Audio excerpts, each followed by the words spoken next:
Nuclear magnetic resonance, or NMR spectroscopy, is about the most powerful method for gaining structural information about organic compounds and the way that they are connected together.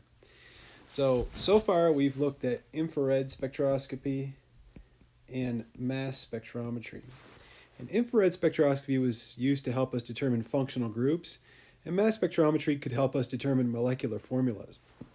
But what we're going to see in NMR is that we're going to actually be able to determine the way molecules are connected together.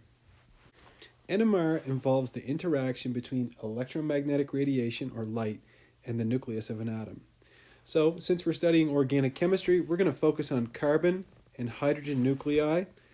What else is important is that the structure, or again, the connectivity of a molecule, is going to affect how the light, or electromagnetic radiation, is going to interact with each nucleus in the molecule.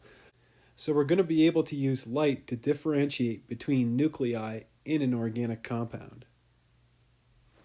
So protons and neutrons in a nucleus behave as if they are spinning. So you can actually imagine them as if they're spinning around like a top. It's not actually what they're doing, but it's a useful analogy. If an atom has an odd number of protons and/or an odd number of neutrons, it's going to have net nuclear spin. Now, hydrogen 1, has 1 proton, so it obviously has an odd number of protons. And carbon-13 has an odd number of neutrons, 7. So these are the atoms we're going to focus on in NMR spectroscopy. So again, this spinning nucleus, or this spinning charge in our nucleus, creates what's called a magnetic moment. And that magnetic moment is like a little magnetic field. So again, the spinning nucleus creates this little magnetic field that we call a magnetic moment, and that magnetic moment exists perpendicular to the axis of nuclear spin. So if we think of this sphere as being our nucleus, you can see the direction of rotation is going in that direction, and it says here the axis of spin and of the magnetic moment, and our magnetic moment is actually going in this direction. So it's kind of acting like a bar magnet, like you see over here. If the normally disordered magnetic moments of atoms are exposed to an external magnetic field, B0, their magnetic moments are going to align with the field or against the field. So you can think of all the atoms in an organic molecule, let's say, and all of their magnetic moments for their atoms as being random, like this in A. Okay, where they're pointing in all kinds of various directions. When they're in solution, they're tumbling around. But what happens is when we apply a magnetic field, the magnetic moments are going to align with the field, or they can align against the field. And this is demonstrated here in B. You can see the direction of the applied magnetic field, and you can see that some of the magnetic moments align with the magnetic field, and some of them align against the magnetic field. So let's pause and talk about some terminology here for a second. So the spin state that aligns with the magnetic field, we call this the alpha spin state, and it's the lower energy spin state. The higher energy spin state, we call this the beta spin state, and it opposes the applied magnetic field. The two spin states are not equivalent in energy, and there is a quantifiable difference in energy between them, and we call that difference in energy delta E. Now what's really interesting is that when an atom with an alpha spin state is exposed to light or radio waves with just the right energy, so that delta E, it's going to absorb a photon of energy, and the spin is going to flip to the beta spin state. So the alpha spin state can flip to a beta spin state. And what else is interesting is that the stronger the magnetic field is, the stronger the B0 is, the greater the energy gap will be between the alpha and the beta spin states. When we're determining the amount of energy required for that spin flip from the alpha spin state to the beta spin state, we can't just consider the applied magnetic field alone.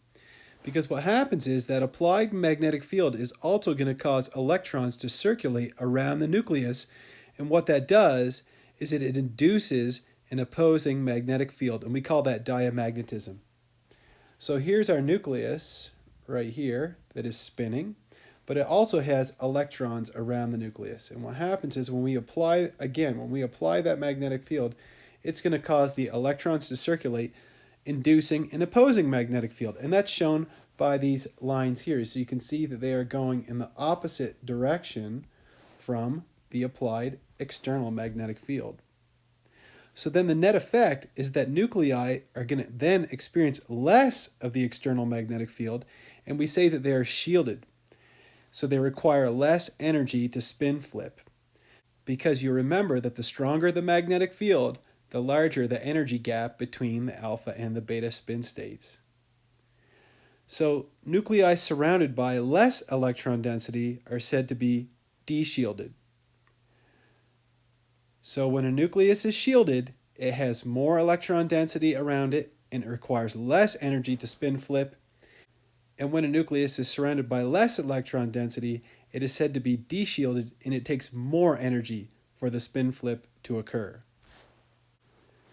The amount of radio wave energy necessary for the alpha to beta energy transition or spin flip depends on the electronic environment for the atom.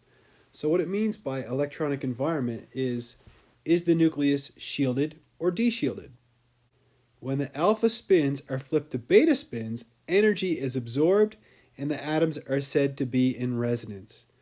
So you have to understand that the use of the term resonance here is totally different from when we are talking about electrons and molecular orbitals.